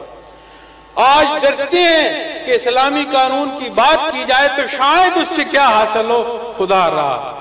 میرا بھی دعوی مسلمانی ہے، ہمارے حکمران بھی دعوی مسلمانی رکھتے ہیں۔ قرآن و سنت، قوانین اسلامی خدا رہا خود پڑھ لو۔ چھوڑ دو اس بات کو کہ آپ کو مولانا کیا کہتا ہے، چھوڑ دو اس کو کہ جس کی طرف انگلی کرتے ہو کہ مولوی کیا کہتا ہے۔ آپ بھی مسلمان ہو، آپ کا بھی رب ہے، آپ کا بھی تعلق محمد رسول اللہ صلی اللہ علیہ وسلم سے ہے، آپ نے بھی اسی طرح جس روز میں نے اپنا حساب دینا ہے آپ نے بھی تو دینا ہے۔ اگر لحاظ میں مجھ سے پوچھا جائے گا کہ من ربوں کا، من نبیوں کا، من دینوں کا، تو یہی سوال تو آپ سے بھی ہو۔ چھوڑ دو مجھے، خود مطالعہ کرو، دیکھو عین صحیح حکم ملے گا۔ میں اکثر دوستوں سے کہتا ہوں کہ اگر گھر کا جھگڑا ہو، میاں بیوی کا جھگڑا ہو، دوستوں کا اختلاف ہو، عزیزداروں کا اختلاف ہو، کسی اختلاف پر اسلامی قانون کا نفاذ دیکھ لیں، صحیح ترین حل نصیب ہوگا۔ جب یہاں پہنچا جاتا ہے تو پھر اپنے آخری حصے پر آتا ہوں۔ امید ہے کہ آپ احباب کو میں نے آپ احباب آرام سے بیٹھے ہوں گے، آپ کو میں نے وقت بہت لیا، میں نہیں چاہتا کہ آپ کو کوئی تنگی ہو وقت سے۔ میں اپنی بات کو لپٹتے ہوئے آپ سے چند گزارشات کروں گا کہ جب یہاں پہنچو گے تو بعثت ہے کیا؟ ولادت بسعادت ربیع الاول کے مہینے میں مبارک میں ہوئی، ہم مناتے ہیں، اظہار محبت کرتے ہیں۔ اظہار محبت میں ہی میں نے دیکھا ہے ہم نمازیں ضائع کر رہے ہوتے ہیں۔ اللہ ماشاءاللہ، اللہ کی مخلوق ہے، اللہ بہتر جانتا ہے۔ جب بعثت کی بات آئے گی تو جب پہلی وحی الہی نازل ہوئی اس لمحے کو بعثت کہتے ہیں۔ اللہ کے حبیب سے رشتہ داری ابو لہب کی بھی تھی، ابو جہل کی بھی تھی۔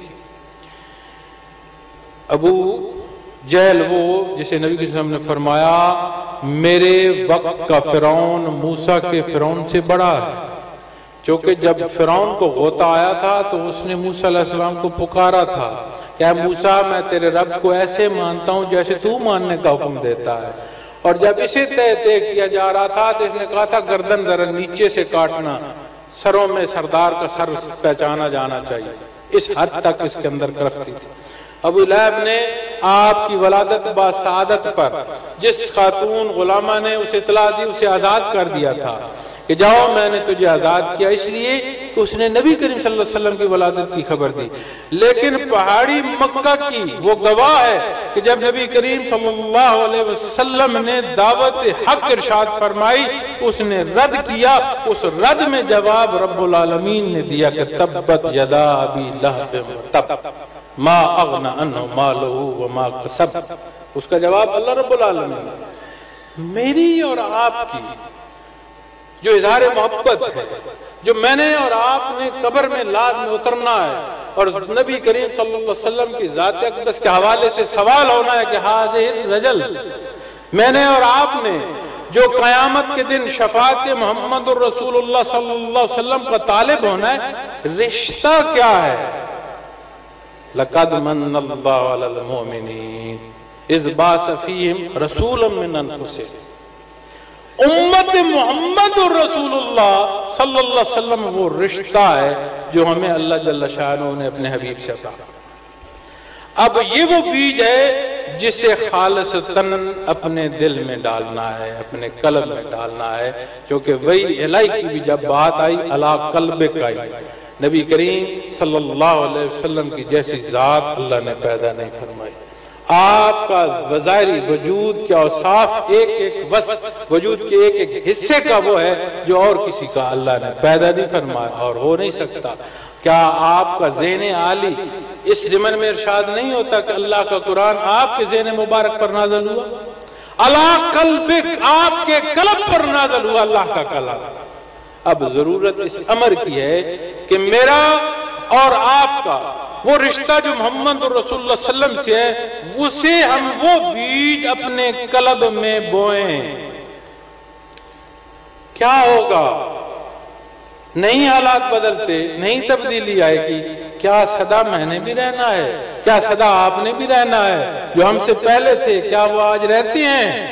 ہمارے بھی پتہ نہیں کہاں کہاں مدفن ہوں گے، ہماری قبور کو بھی شاید نشانیاں ہوں یا نہ ہو، کوئی پہچاننے والا کوئی بتانے والا ہو نہ ہو۔ جواب اپنے حصے کا دے پائیں گے کہ یا اللہ تو نے اپنی عبادت کے لیے پیدا فرمایا، یا اللہ تو نے اپنا حبیب محبوس فرمایا، یا اللہ میں نے تیرا دین سیکھا، تیرے حبیب کے ارشادات پر عمل کیا، یا رب العالمین مجھے تیری رحمت درکار ہے۔ یہ جواب تو دینے کے قابل ہو جائے۔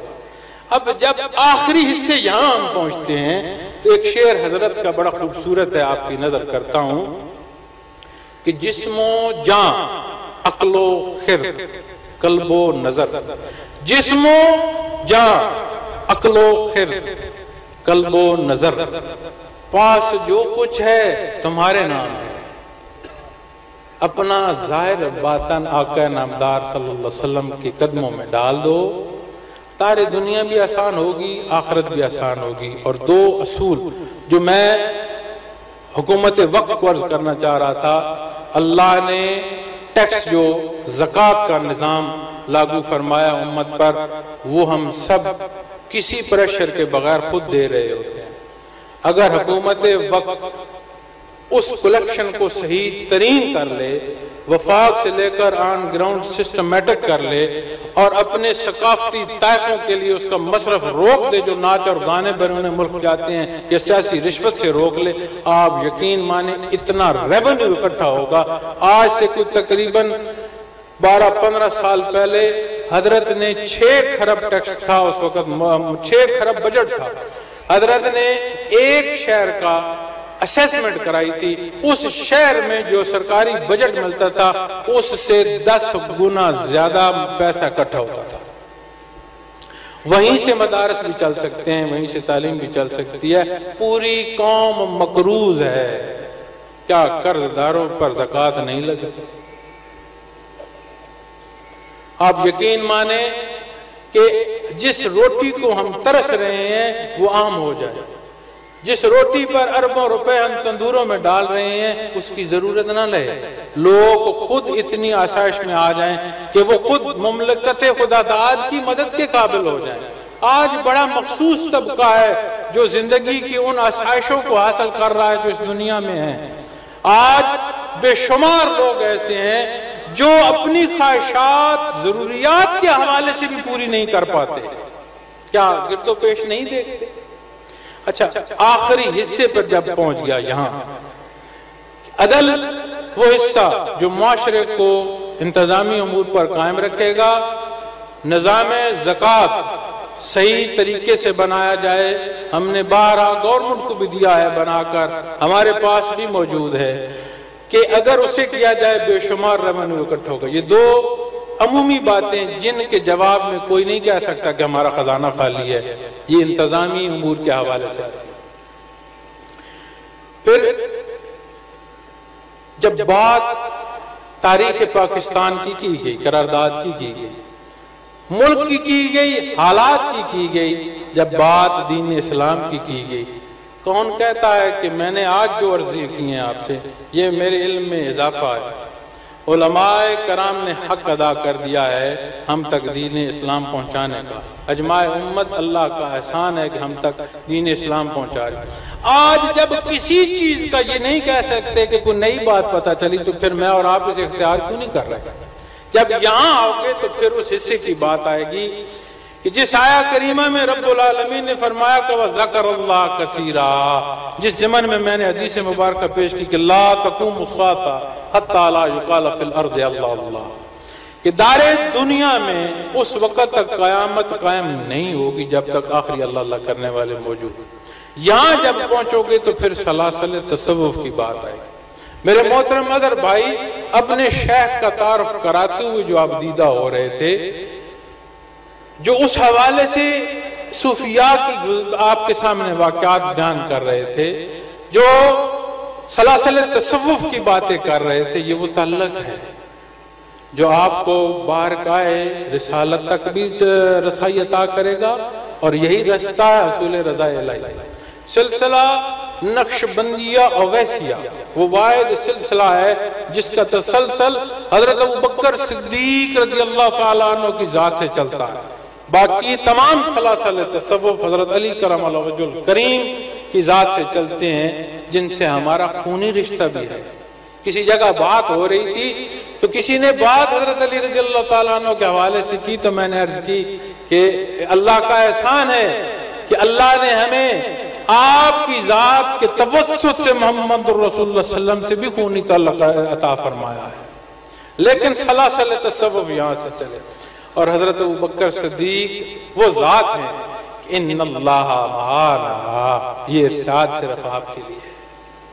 وہ ذات ہیں کہ جن کا اس دار فانی سے جانے کے بعد بھی انداز محبت دیکھنا، جب وصال ہوا حضرت ابوبکر صدیق رضی اللہ تعالیٰ عنہ کا، تو آپ نے وصیت فرمائی کہ مجھے روضہ عطر کے سامنے میری چارپائی رکھ دینا، عرض کرنا اگر اجازت ہو تو داخل ہونا، وگرنہ جہاں نزدیک دوسری جگہ دفن کر دینا۔ تاریخ گواہ ہے، ہزاروں تعداد صحابہ کی گواہ ہے۔ آپ کا جسد مبارک روضہ عطر کے سامنے رکھ کے عرض کی گئی کہ حاضر ابی بکر، حیران ہوں گے کہ آواز آئی روضہ عطر سے، ادخل الحبیب الی الحبیب، اور روضہ عطر کے دونوں دروازے کھل گئے کہ دوست کو، حبیب کو اپنے حبیب کے پاس لے آؤ۔ یہ تاریخی حقیقت ہے۔ اللہ جل شانہ نے سلاسل تصوف میں ہمیں وہ تعلق دیا ہے جس کا تسلسل حضرت ابوبکر صدیق رضی اللہ تعالیٰ عنہ کی ذات سے چلتا ہے۔ پھر یہ سلاسل تصوف کیا کرتے ہیں؟ حاضرین محفل، اصولی بات یاد رکھیے گا، تعلیمات ظاہر ہوں، تعلیمات باطنی ہوں، دونوں نبی کریم صلی اللہ علیہ وسلم کی ذات اقدس سے چلتی ہیں، آپ کی ذات سے باہر کچھ نہیں ہے۔ کہتے ہیں نا کہ بندے کو جس کو مسلمان کیا اس کے لیے کہتے ہیں کہ کلمہ کیسے پڑھو، اقرار باللسانہ و تصدیق بالقلب۔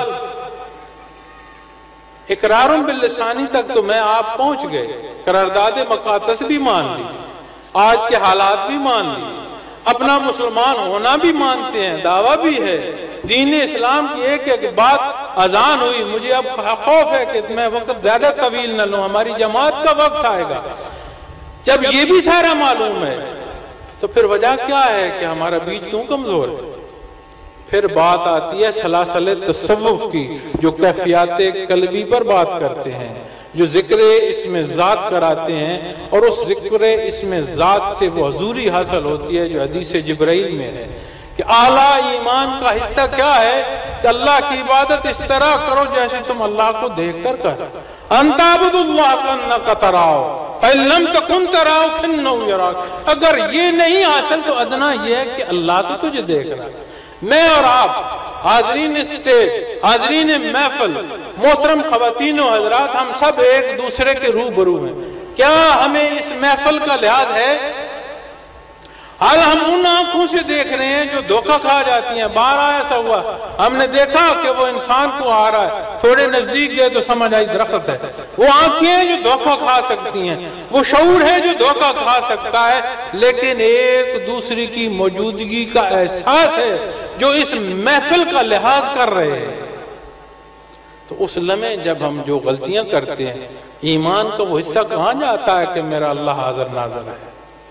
کیا تعلیمات محمد رسول اللہ صلی اللہ علیہ وسلم میں ایمان بالغیب میں سب سے بڑا غیب خود ذات باری تعالیٰ نہیں ہے؟ کیا صفات باری تعالیٰ میں جب بات آتی ہے تو اللہ کا حاضر ناظر ہونا بیان ہے یا نہیں ہے؟ تو پھر ہم جیسا انسان اس کی موجودگی بھاری اور وہ امور جو ہم زندگی ذاتی میں کر رہے ہوتے ہیں, اس لمحے اللہ کا حاضر ناظر ہونا کیا معدوم ہے؟ بات آئے گی یقین کی, کیونکہ نظریے پر جب بات آئے گی اور اسلامی نظریہ ایمان پر بات آئے گی تو ایمان کوئی سالڈ چیز نہیں ہے. ایمان ایک کیفیت کا نام ہے اور وہ کیفیت قلب میں ہوتی ہے. یہاں ذکر کراتے ہیں اللہ کا احسان ہے کہ اللہ جل شانہ نے خدا میں سلسلہ نقشبندیہ اویسیہ میں شامل ہونے کی توفیق عطا فرمائی ہے. اور یہ شکر ہے اس کی رب کا کہ اللہ جل شانہ نے اپنی زندگی کے منقطع ہونے سے پہلے ان ہستیوں کی جوتیوں میں بیٹھنے کی توفیق عطا فرمائی ہے. دعا ہے اس کے حضور کہ اللہ جل شانہ اس دار فانی سے اٹھائے تو ماتھے کی سجی ہوئی مٹی انہی جوتیوں کی خاک ہو. ان ساری باتوں پر پہنچ کر میں آپ سے صرف اتنی گزارش کرتا ہوں کہ آج کے اس 23 مارچ کے حوالے سے, آج کے اس ہماری خوبصورت محفل جو بعثت محمد رسول اللہ صلی اللہ علیہ وسلم کے حوالے سے, میرے اور آپ کے پاس ایک دسترس ہے, ایک اختیار ہے میرے اور آپ کے پاس اس پاکستان کا. خدا را اس پاکستان کا خیال کر لو. میں اور آپ 18واں کروڑواں پاکستان ہے. میں آپ کے سامنے اس پاکستان کی 18ویں کروڑویں اکائی بیٹھا ہوں. میں اور آپ ایک ایک پاکستان ہے, معاشرے افراد سے بنتے ہیں. خدا را اس پاکستان کا خیال کرو. انشاءاللہ میرا رب العالمین ہمارے اس وطن عزیز کی بھی حفاظت فرمائے گا. وقت قریب ہے غزوۃ الہند کا. ارشادات عالی میں ہے کہ آخر وقت میں ایسے 2 غزوات ہوں گے کہ جن کے شرکاء قیامت کے دن حساب نہیں ہوگا, بغیر حساب کے جائیں گے. ایک وہ جو تائید عیسوی علیہ السلام میں اللہ کی راہ میں لڑیں گے, دوسرے وہ جو غزوۃ الہند میں شریک ہوں گے. اللہ جل شانہ مجھے آپ کو آج کی اس محفل میں حاضر ہونا قبول فرمائے, یہ توفیق عطا فرمائے کہ یہ جو 18واں کروڑواں پاکستان میں اور آپ ہیں, اس پر اللہ کا قانون نافذ ہو. اس کو اس نہج پر چلائیں کہ جس نہج پر لقد من اللہ علی المؤمنین اللہ جل شانہ نے احسان فرمایا اور ہمیں رستے اور ذرائع عطا فرمائے. اور میں آج کے جتنے ہمارے انتظامیہ ہیں, میں آپ کے جو یہاں تشریف رکھتے ہیں, یہاں کے دوین الصدور, آپ کے صاحب مجازین, آپ کے منتظمین, آپ کو اس خوبصورت پرکیف محفل کے منعقد کرنے پر مبارکباد دیتا ہوں. دل سے دعا کرتا ہوں کہ اللہ جل شانہ آپ کی یہ محفل قبول فرمائے اور ہم گناہگاروں, مجھ گناہگار سمیت ہر آنے والے کی وہ کوشش, وہ جہد جو گھر سے ایک ایک قدم اٹھا کر یہاں لائے ہیں وہ قبول فرمائے. یہاں سے اٹھ کر واپس اپنی جگہوں تک جانا باحفاظت پہنچائے اور اس وطن عزیز 6 فٹ کے اس وطن عزیز پر وہ نظام جو اللہ کے حبیب نے عطا فرمائے نفاذ کرنے کی توفیق عطا فرمائے. آخر میں حضرت کے چند اشعار نعت کے ورث کر کے میں آپ سے اجازت لوں گا.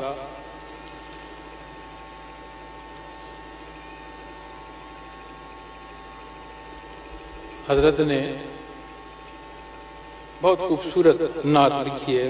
میرا دل چاہا, میں دیکھ رہا تھا کہ میں اختتام اس پر کروں. فرماتے ہیں تیری یاد ہم سفر, تیری یاد ہم سفر ہے, تیری یاد دل ربا ہے. وہ جگہ ہے میری منزل جہاں تیری خاک پا ہے.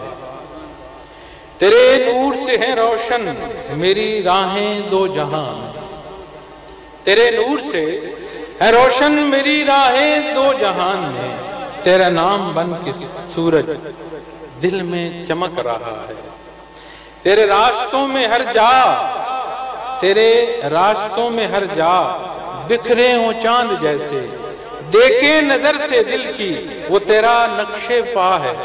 اس شعر میں ایک ضمن عرض کروں، میں مدینہ منورہ میں حضرت کے ساتھ تھا تو میں نے دکھ سے کہا حضرت یہ نبی کریم صلی اللہ علیہ وسلم کی جتنی مقدس چیزیں تھیں یہ حکمران کیسے ہیں حضرت کہ یہ ان کو حذف کرتے چلے جا رہے ہیں، آج تک محفوظ تھیں۔ تو وہ مسکرا پڑے، انہوں نے کہا بیٹا ان کی جرت نہیں ہے کہ یہ انہیں حذف کرتے، ہماری آنکھیں اس قابل نہیں رہ گئی کہ ہم دیدار کر سکتے ہیں ان جگہوں کا۔ پھر انہوں نے فرمایا کہ اگر کوئی دیدار کرنا چاہتا ہے تو دیکھے قلب کی آنکھوں سے، جہاں تک نظر آتا ہے آسمان میں، جہاں تک نبی کریم صلی اللہ علیہ وسلم کی نظر مبارک گئی ہے، انوارات ہی انوارات ہیں۔ فرماتے ہیں تیرے راستوں میں ہر جا بکھرے ہوں چاند جیسے، دیکھے نظر سے دل کی وہ تیرا نقش پا ہے، میں اور طلب ہو تیری کہاں یہ مجال میری، دل زار نہ سمجھ ہے ہر دم تڑپ رہا ہے، کبھی نور بانٹتا تھا تیرا قافلہ جہاں میں، یہ آج کی بات ہے، کبھی نور بانٹتا تھا تیرا قافلہ جہاں میں، مگر آج تیرا مسلم ظلمت میں گر گیا ہے، اسے ایک نظر عطا کر اسے خود سے آشنا کر، اسے ایک نظر عطا کر اسے خود سے آشنا کر، یہی ہے علاج اس کا ورنہ یہ مٹ رہا ہے، تو پیغمبر زماں ہے تیرا نور جاویداں ہے، اسے کر عطا خدا را یہی اس کا آسرا ہے، دل زندہ پھر عطا کر اسے درد آشنا کر، ملے پھر سے قافلے میں جس سے یہ بچھڑ گیا ہے، تیرے نام پہ فدا ہو تیرا درد بانٹتا ہو، بن جائے اس کی بگڑی سیم آپ کی دعا ہے، وآخر دعوانا الحمدللہ رب العالمین، والصلاة والسلام علی حبیبہ محمد وآلہ وصحبہ اجمعین۔ ربنا لا تزغ قلوبنا بعد إذ هديتنا وهب لنا من لدنك إنك أنت الوهاب إنك أنت الوهاب، ربنا آتنا في الدنيا حسنة وفي الآخرة حسنة ربنا ظلمنا أنفسنا، باردا ہم کمزور ہیں گنہگار ہیں، ہمارے حال پر رحم، یا رب العالمین ہمارے گناہ معاف فرما، بار الہ ہمارے معاف فرما، بار الہ تو غفور الرحیم ہے، ہمیں اپنی محبت عطا فرما، اپنے حبیب کی محبت عطا فرما، یا رب العالمین یہ کارگاہ حیات مشکل ہے، اسے ہمارے لیے آسان فرما، یا اللہ تو نے یہ وطن عزیز عطا فرمایا، بار الہ اس کی حفاظت عطا فرما، بالا الہ ہمیں صالح و عادل حکمران عطا فرما، یا رب العالمین تو غفور الرحیم ہے، ہمارے حال پر رحم فرما، دیدار دنیا سہل فرما، حیات برزخیہ سہل فرما، روز معاشر شفاعت محمد رسول اللہ صلی اللہ علیہ وسلم عطا فرما، یا الہ تو غفور الرحیم ہے، رب یسر فلا تؤثر وتمم بالخیر وتمم بالخیر وتمم بالخیر، الہی محمد حضرت محمد رسول اللہ صلی اللہ علیہ وسلم، الہی محمد حضرت